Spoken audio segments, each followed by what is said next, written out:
Hello मित्र, good morning. कशा आहात? बरे आहेत ना? Enjoy study, enjoy life and खाणं पिणं व्यवस्थित ठेवा. झोप चांगली घ्या मित्र. Sleep well. You will get a techniques about the study.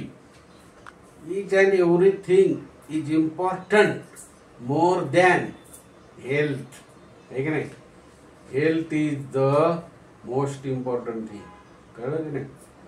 आरोग्य, first of all health, then wealth. Health is very important. लक्षात ठेवा. आणि म्हणून कमीत कमी जे 10वीला आहेत त्यांनी 1 वर्ष, 12वीला आहे त्यांनी 1 वर्ष जेवण मर्यादित घ्यायचं, झोप स्लीपिंग व्यवस्थित घ्यायची आणि शाळेत जायचं, व्यवस्थित स्टडी करायचा. बस. आता मॅथ झालं आपलं.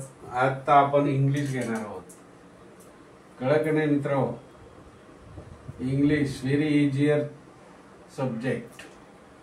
खूप सोपा विषय. पण तुम्ही जरा स्टडी केला तर दररोज चालले verb, past tense and past participle, बरोबर? राईट, रोट, रिटर्न, असं सतत वेगवेगळे शब्द घ्यायचं, नाही का? Do, did, did, done. Do, did, done. Shall, should, should, है की नाही? Will, would, would.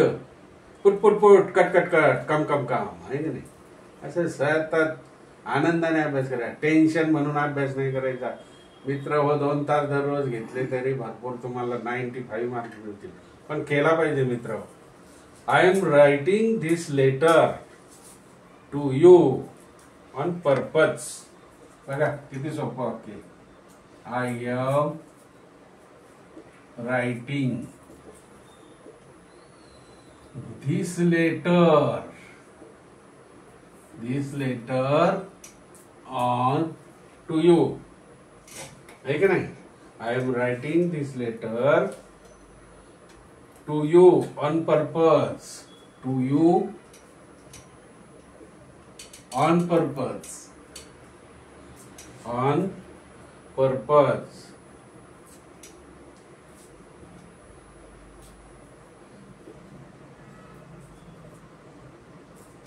पर्पज म्हणजे हेतू, नाही का? पर्पजली लिहितो मी तुला पत्र. पर्पजली. आय एम रायटिंग, मी लिहित आहे. काय लिहित आहे? हे पत्र लिहित आहे. कोणाला लिहित आहे? तुला लिहित आहे. कशासाठी लिहित आहे? हेतू पुरस्कर. मी तुला हेतू पुरस्कर पत्र लिहित आहे. आता हा काळ तुम्हाला सांगायचा तर काय मित्र हो? टेन्स ओळखा मित्र हो तुम्ही. मी आता सांगणार नाही. Which tense is this. तुम्ही HW ओळखा मित्र. हा टेन्स सतत मी सांगतोय. I am writing. अरे वा मित्र हो. This letter to you on purpose. काय मित्र हो, किती भारी वाक्य मित्र हो. आणि लेटर मध्ये पण तुम्हाला काही वाक्य टाकता येतील. कळलं की नाही मित्र? फार महत्वाचं वाक्य. आता दुसरं वाक्य दिलेलं आहे त्यांनी. Many people. काय? Many people are suffering from fever. हे पण बघा मित्र वाक्य. Many people. Many people are suffering fever. आणि इथे many people are suffering dash fever. तर इथं दिलंय ऑफ किंवा फ्रॉम. मित्र तुम्ही इथं मेनी पीपल, पीपल प्लुरल आहे, अनेक वचन आहे. People are suffering. सफरिंग म्हणजे काय? फेस करणे, है की नाही? फेस करणे. Many people are suffering dash dash fever. ताप. ताप आलेला आहे. आणि इथं म्हटलंय ऑफ किंवा फ्रॉम. तर मित्र इथं फ्रॉम येईल. काय येईल मित्र हो? फ्रॉम येईल. From fever. Many people are suffering from fever. आणि आता सफरिंग म्हणजे सफर म्हणजे प्रवास पण करणे होतो मित्र. सफर म्हणजे रेल्वेत प्रवास, बसमध्ये प्रवास, पायी पण प्रवास होतो, दिंडीतही प्रवास होतो, पण तसा अर्थ नाही आहे. तर तो त्या तापाला तोंड देऊ राहिलेला आहे. काय देऊ राहिलेला आहे? तोंड देऊ राहिलेला आहे. ताप आलेला आहे त्याला, बरोबर नाही? मेनी पीपल, बहुतेक लोकांना ताप आलेला आहे. आता इथं दुसरं, always dash dash the dustbin. Always dash dash the dustbin. तिसरं वाक्य फार महत्वाचं आहे. Always, always dash dash the dustbin.